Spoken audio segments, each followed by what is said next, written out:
Halo, apa kabar? Semoga selalu dalam keadaan sehat walafiat, tetap semangat gitu. Bung Rocky, ini sayangnya Anda bukan relawan sih ya.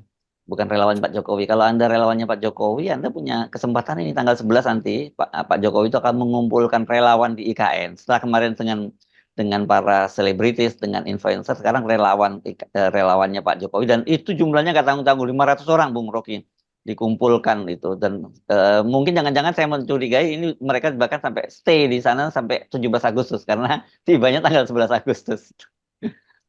Ya kan begitu 500 orang dan bisa bertumbuh 2 kali lipat itu artinya ada penjagaan luar biasa pada Pak Jokowi. Jadi kira-kira mungkin ada 2.000 atau 3.000 orang nanti di IKN Ya. tuh. Kita Mhm. kali aja tuh 3.000 kali rata-rata 100 juta pembiayanya itu 30 M tuh habis di situ kan. Jadi kita cuma hitung anggaran yang diboroskan Jokowi. Demi apa? Demi memastikan bahwa dia akan diingat sebagai pendiri IKN itu. Sebagai orang yang membawa Jakarta, ibu kota pindah. Kan cuma demi itu kan. Dia nggak peduli bahwa hutang kita bertambah, daya beli masyarakat turun, dia nggak peduli itu. Tapi saya bisa bayangkan misalnya kalau saya jadi seorang psikolog atau psikiater, saya mesti mulai lihat watak dari Jokowi itu iri pada semua hal tuh. Dia iri bahwa dia nggak bisa panggil pulang menteri-menterinya untuk yang dia udah janjikan rapat di IKN tanggal 30 Juli kemarin kan. Sementara menteri-menteri dan yang berupaya untuk jadi menteri baru di kabinet Pak Prabowo yang juga mungkin dititipkan oleh Jokowi itu berkerumun di Paris bertemu dengan Pak Prabowo di situ kan. Jadi kita lihat ada 2 kegiatan di IKN. Jokowi berupaya untuk pamer IKN yang sebenarnya masih berantakan. Sementara kabinet Prabowo itu sudah beroperasi di situs di global Paris. Jadi Paris itu jadi kayak ibu kota darurat dari Republik Indonesia tuh. Ya, Karena ya. mungkin Pak Prabowo merasa kalau ada di Jakarta itu akan dibujuk-bujuk lagi oleh Jokowi untuk ikut ke IKN. Sementara Prabowo portofolionya dari awal kita berkali-kali diskusi di FNN. Prabowo ingin menunjukkan bahwa Indonesia hidup kembali di era global ini sebagai player.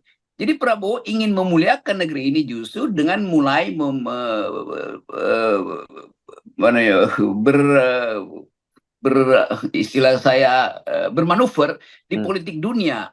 Karena itu dia ketemu dengan banyak pemimpin dunia di Eropa dari Paris putar-putar ke segala macam sudut Ya, Eropa ya. saat ini.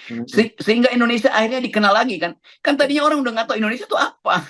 Jadi Jokowi iri pada Prabowo, maka dia mulai cari-cari cara supaya dia dapat headline. Kan headline selama ini kan Prabowo terus kan. Jadi kelihatannya begitu tuh. Jadi ada hal yang betul-betul kekanak-kanakan pada Pak Jokowi itu. Ingin pamer, kan tetangganya baru punya sepeda lipat, nah dia cari sepeda lipat baru untuk pamer-pamer di IKN. Kita mau lihat psikologi itu. Sementara pada saat yang sama ada masalah dengan Ibu Mega. Ibu Mega bahkan tumbuh dan tanpa takut berpidato kemarin tentang apa yang sebetulnya terjadi di negeri ini. Jadi kelihatannya Pak Jokowi ini kehilangan mainan. Nah, mainan satu-satunya selain Lego yang juga dimainkan bersama dengan anaknya Pak Gibran ini, mainan satu-satunya adalah IKN. Karena itu dia bawa orang yang akan nonton dia bermain-main di IKN. Ya siapa? Ya relawan dia kan. Jadi buat apa relawan ini akhirnya jadi mainan doang gitu kan? Ini nggak ada poin di situ. Nah sekali lagi itu yang mungkin bisa kita terangkan. Kenapa relawan ada di sana untuk menandingi permainan menarik dari Prabowo di Paris gitu kan? Ya, Jadi ya, ya, ya. katanya begitu. Nah, betul seperti Anda katakan tadi dari Paris kelihatannya Pak Jokowi itu Pak Prabowo beredar ketemu Putin di Moskow, ketemu Erdogan di mana di Ankara, Turki gitu dan ini kan pemain-pemain global semua yang dia kunjungi itu baik Erdogan itu di dunia Islam dia sekarang jadi patronnya, kemudian Putin dan sebagainya dan saya kira itu menjadi strategis di tengah situasi kemarin Israel membunuh pimpinan Hamas kan begitu karena ini poros-poros yang sama posisinya dengan Indonesia sesungguhnya menentang perilaku dari Israel. Israel. Betul, jadi Prabowo mengerti bahwa Indonesia hanya mungkin dihidupkan kartunya kalau ada diplomatic terobosan-terobosan diplomasi itu yang nggak mungkin dibuat oleh Jokowi. Apa gunanya? Untuk menimbulkan kesan bahwa Indonesia serius sebagai pemain baru yang akan menumbuhkan harapan baru perdamaian. Dengan cara itu, investor akan percaya bahwa Prabowo mampu untuk menghidupkan kembali Indonesia yang sekarang yang ditenggelamkan oleh Jokowi. Karena sementara ini orang lihat Jokowi apa? Dia nggak pernah main di dunia internasional. Main-mainnya cuma ke IKN melulu kan. Iya, Jadi iya. kita mau bandingkan sebetulnya postur kepemimpinan ini nih, lepas dari soal-soal yang lain, tetap Jokowi itu udah tenggelam sebetulnya. Dia udah nggak bisa lagi nonjolkan sesuatu selain bolak-balik ke IKN. Hmm, Apa intinya di situ? hmm, Jadi hidup kita ini seartinya nonton antara, ya sebut aja, mental yang lagi merosot itu Jokowi kehilangan reputasi, sementara orang yang tadinya dia anggap bisa diatur-atur itu beredar sendirian hmm. di internasional kan. Ya, Kan kalau Pak Jokowi mau panggil, ya Jokowi bisa kerahkan aja kan. Saya mau kalian semua ada di IKN ya. bersama dengan relawan Hmm, saya tanggal 10. Tapi bagi menteri-menteri merasa mending gua dipecat daripada ikutin Jokowi hmm, ke hmm. relawan. Kan nanti menteri-menteri itu juga dijadikan sekedar pameran aja. Bagaimana mungkin menteri-menteri yang punya keahlian teknokratis disuruh bersama-sama dengan relawan yang modalnya adalah tepuk tangan, Hmm. modalnya ada muji-muji kan. Jadi kelihatannya ini para menteri juga udah mulai pelan-pelan ya lebih baik diberhentiin deh daripada Hmm. terus dengan Jokowi sampai Oktober. Kenapa? Ya karena pemimpin bos mereka itu udah nggak tahu mau ngapain gitu. Ya, Tinggal nyari-nyari sensasi, orang nggak anggap lagi. Jadi Pak Jokowi sebetulnya udah dari dulu kita kita ya. minta untuk pulang aja ke Solo. Bahkan Mas Gibran anaknya sendiri bilang Bapak sudah pulang aja ke Solo. Hmm, Itu hmm. lebih berguna sebetulnya atau lebih beradab secara politis itu. Ya, iya, iya, iya. Kan memang kalau secara visual ya kita bandingkan nanti Pak Jokowi berkantor di IKN gitu, sementara Pak Prabowo bersama Putin atau bersama Erdogan. Kan secara visual ini kalau dalam bahasa media jumping begitu kalau secara visualnya itu Bung Rocky. Oh itu istilahnya. Ya, Emang jumping kan? Bayangkan itu Prabowo ada dikelilingi oleh orang-orang yang terlihat elite gitu elite dalam artinya kemampuan kapasitas beredar di dunia itu terlihat jelas, sementara Jokowi beredar di pinggiran IKN karena belum bisa masuk ke inti IKN karena masih banyak batu berantakan di situ, gorong-gorong belum disempurnakan. Jadi bagaimana ya itu kalau foto itu dibandingkan misalnya ya, ada ya. ada Prabowo yang jadi elegan di situ lagi rendezvous di Eropa itu, sementara Jokowi itu tetap bolak-balik untuk pamerkan sesuatu yang udah pasti mangkrak. Jadi bagi investor asing melihat ini apa yang mau diajukan sebagai proposal bisnis kalau Jokowi nggak mampu untuk meyakinkan bahwa IKN itu akan terjadi loh, akan ada gunanya secara bisnis kan, nggak ada gunanya secara bisnis. Ya, Semua hal yang pernah diterangkan oleh masyarakat akademis sekarang terjadi bahwa IKN itu adalah penggunaan anggaran yang salah. IKN itu ada perusakan lingkungan. IKN itu adalah tanda bahwa Indonesia tidak mengerti prioritas tuh. Sementara orang kelaparan, Jokowi bikin IKN. Jadi kontras-kontras ini yang satu waktu akan diperlihatkan oleh sejarah. Kita cuma mau mendeteksi itu dan memberitahu Pak Jokowi, tapi udah dia nggak mampu lagi. Dia menghipnosis dirinya sendiri sebagai raja yang setiap hari mesti bolak-balik ke istananya yang mangkrak itu, yang namanya IKN. ya, ya, ya, ya. Makanya sekarang ini di media itu kan kemudian beredar juga foto para menteri katanya tertawa tertawa lebar di tengah isu kabinet. Saya nggak tahu kenapa captionnya diberi judul seperti itu. Ada foto-foto. Yang kemarin sempat muncul spekulasi, bukan muncul spekulasi, muncul isu bahwa akan ada reshuffle kabinet yang dijadikan yang akan direshuffle itu adalah Menteri ESDM ya karena dia Menteri SDM ini kan ini PDIP kan sebenarnya yang mengusulkan juga PDIP jadi afiliasi pada PDIP yang menggantikan itu Bahlil karena sukses melakukan melobi Muhammadiyah dan NU gitu sementara kemudian posisi yang ditinggalkan oleh Bahlil sebagai Menteri Investasi digantikan oleh Rosan itu eh, Rosan ketua TKN ya kemarin nah, itu rame kemarin tapi dibantah oleh Istana tapi kalau Istana bantah kan orang nggak percaya juga gitu.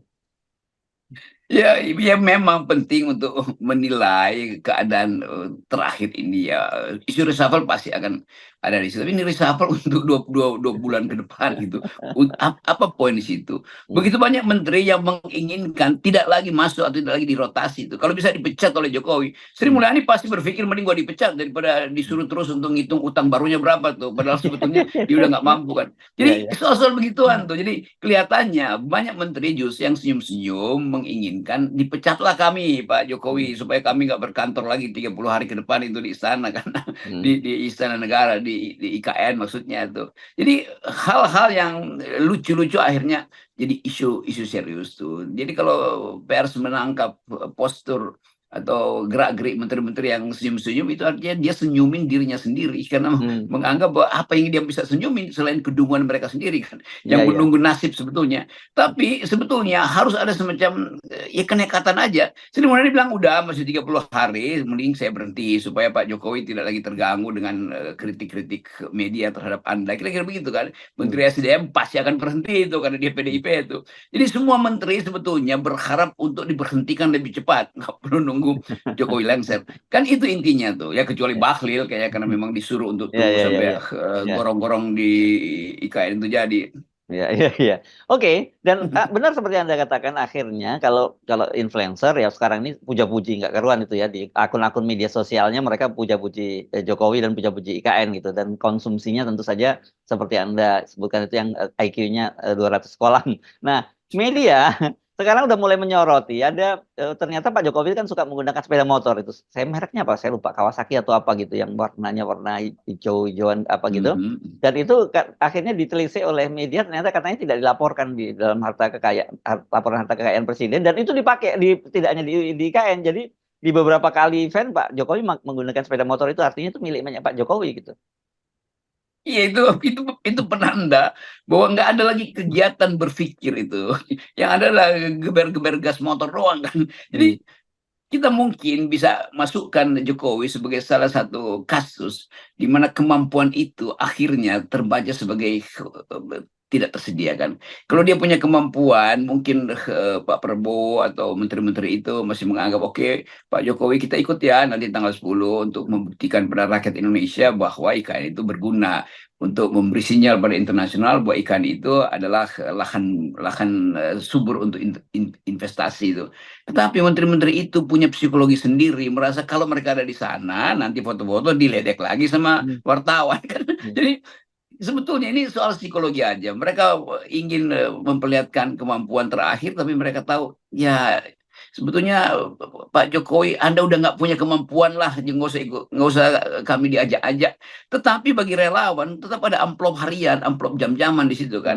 Dan ini relawan-relawan juga yang merasa ya udah terakhir daripada nggak dapat di era berikut, era yang akan datang, mending hari ini aja numpuk-numpuk amplop itu kan. Jadi kelihatannya moral kita betul-betul hancur itu. Pada saat yang sama ada upaya untuk menjadikan PDIP itu partai yang harus dipunahkan kan. Bayangkan PDIP ditumbuhkan oleh sejarah, hendak dibakar oleh Jokowi sejarah itu kan. Jadi itu sebetulnya yang kita mulai rumuskan bahwa bangsa ini ada dalam krisis benar-benar krisis radikal itu. Nah, dalam keadaan krisis radikal, begitu ada kesulitan ekonomi, ini negara ini bisa berantakan. Jadi sekali lagi kita ada dalam satu transisi yang berbahaya itu. Secara moral kita hancur, secara ekonomi kita jatuh, tetapi arogansi si penguasa itu seolah-olah tidak tahu bahwa kita sedang hidup dalam bara sosial yang Ya, ya. sangat panas. Nah, seperti kita duga kan, ternyata sekarang ini ada pujian dari staf di KSP di kepala staf presiden yang menyatakan bahwa Pak Jokowi sudah memenuhi janjinya untuk berkantor pada bulan Juli di IKN gitu kan. Itu buktikan. Jadi targetnya cuma itu aja kemarin itu dan kita tahu sebenarnya itu kan bagian dari supaya dia tidak kehilangan muka saja kan gitu. Kenapa kemudian dia ngantor di IKN gitu. Ya lalu apa nanti kalau dia berkantor terus apa poinnya dia berkantor di situ?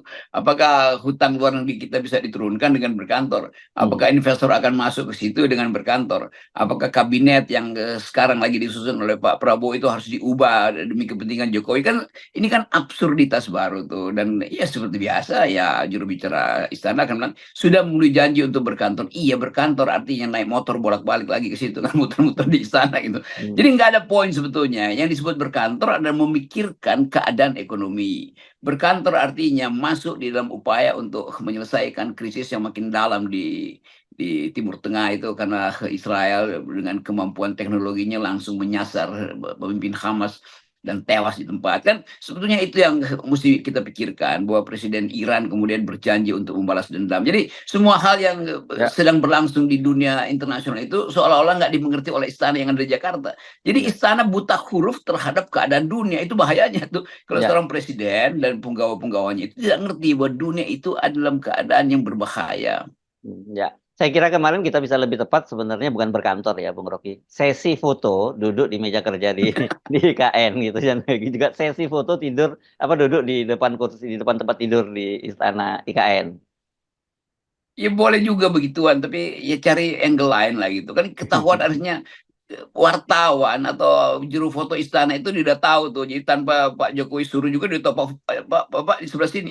Jadi nggak ada ide untuk memperlihatkan bahwa Jokowi bekerja. Hmm, Kenapa? Karena semua orang tahu Jokowi hanya ingin difoto-foto di situ. Supaya hmm, apa? Ya supaya Instagramnya ada kemana-mana kan. Ini jadi demi Instagram sebetulnya tuh. Atau ya hal yang sebetulnya headline sebentar lalu dibahas partai-partai pendukung Jokowi mengeluh-elukan, wah ini buktinya bahwa IKN udah jadi. Iya, itu akan diingat sebagai pameran sebentar lalu hilang gitu.